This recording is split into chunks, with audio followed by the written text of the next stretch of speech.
क्योंकि परमेश्वर का राज्य बातों में नहीं परंतु सामर्थ्य में है। हमारे पीछे बोलिए, क्योंकि परमेश्वर का राज्य बातों में नहीं परंतु सामर्थ्य में है। हाँ, परमेश्वर का राज्य काय में है? सामर्थ्य में है। तो यहाँ पर परमेश्वर के राज्य को सामर्थ्य के साथ तौला गया है। एक पन्ना और हम पहले निकालें, पहला कुरिन्थियों की किताब और उसका 2 अध्याय और उसका 3 पद से हम आगे पढ़ेंगे। और मैं निर्बलता के और भय के साथ और बहुत थरथराता हुआ तुम्हारे साथ रहा। मेरे वचन और मेरे प्रचार में ज्ञान की लुभाने वाली बातें नहीं परंतु आत्मा और सामर्थ्य का प्रमाण है। इसलिए तुम्हारा विश्वास मनुष्यों के ज्ञान पर नहीं वरन परमेश्वर की सामर्थ्य पर निर्भर करे। हमारे पीछे बोलिए, इसलिए सब लोग होश में रहो, सो मत, घर में जाके सोना ना, दर्शन वहां देखना, आप हमारा दर्शन करो। इसलिए तुम्हारा विश्वास मनुष्य के ज्ञान पर नहीं परंतु परमेश्वर की सामर्थ्य पर निर्भर हो। हाँ, तुम्हारा विश्वास ज्ञान पर नहीं।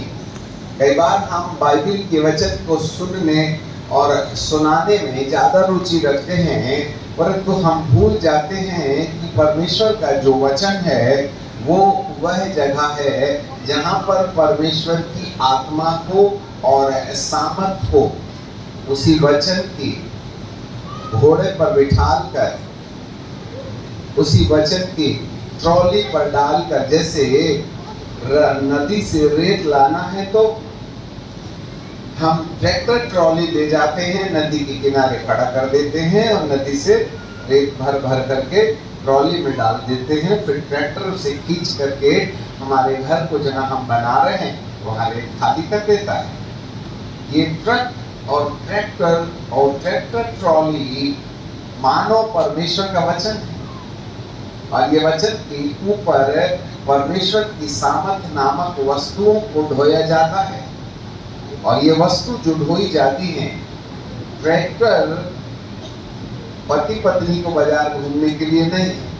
अब एक भाई ने ट्रैक्टर खरीदा और पत्नी को रोज है ना ट्रैक्टर में बिठा के आइसक्रीम खिलाने ले जा रहा, तो लोग क्या बोलेंगे, इसका सिर खराब हो गया है। ये ट्रैक्टर जो है पत्नी को आइसक्रीम खिलाने के लिए और बाजार में आलू गोभी थैले में वो भी है ना, ऐसा करके यदि कोई ट्रैक्टर का इस्तेमाल है ना, भाजी मंडी में जाए, बाजार में जाए और आधा किलो टमाटर और 1 किलो प्याज ट्रैक्टर में ला रहे, ऐसे आदमी को बोलेंगे सिर ठीक है कि खराब है। हाँ, ऐसे ही परमेश्वर का वचन सुनने और सुनाने की चीज नहीं है वरन परमेश्वर का जो वचन है वो एक ऐसा वाहन है जिस वाहन के ऊपर परमेश्वर की सामर्थ को और उसकी आत्मा को ढोया जाता है। यदि परमेश्वर की सामर्थ को स्वर्ग से धरती पर लाना है और हम तक पहुंचाना है तो परमेश्वर का वचन एक वाहन है, ट्रॉली है, ट्रैक्टर है, ट्रक है, जिसके ऊपर रख कर के स्वर्ग से परमेश्वर की सामर्थ को और उसकी आत्मा को हम तक पहुंचाया जाता है। यदि ट्रैक्टर और ट्रक और ट्रॉली नहीं होगी तो हम रेत को झमेले से लाएं तो 10 साल के बाद भी घर पूरा नहीं हो पाएगा। इसलिए हम ईंटा भट्टी से ईंट लाने के लिए टोकना लेके नहीं जाते। एक जमाना तो जब गधे और कट्टू में लाते थे, परंतु आज हमारे पास ट्रक और ट्रैक्टर है। जी हाँ, ऐसे ही परमेश्वर का जो वचन है वो एक वाहन है जिसके ऊपर स्वर्ग से परमेश्वर की सामर्थ को ढो करके हम तक पहुंचाया जाता है।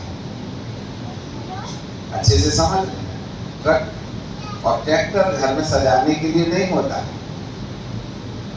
हम अपने बरामदे में ट्रैक्टर रखें और रोज उसको धोए मांजे और काम में ना लाए और एक हफ्ते में एक बार बीबी को आइसक्रीम खिलाने ले जाए, तो दुनिया बोलेगी इसका सिर खराब हो गया है।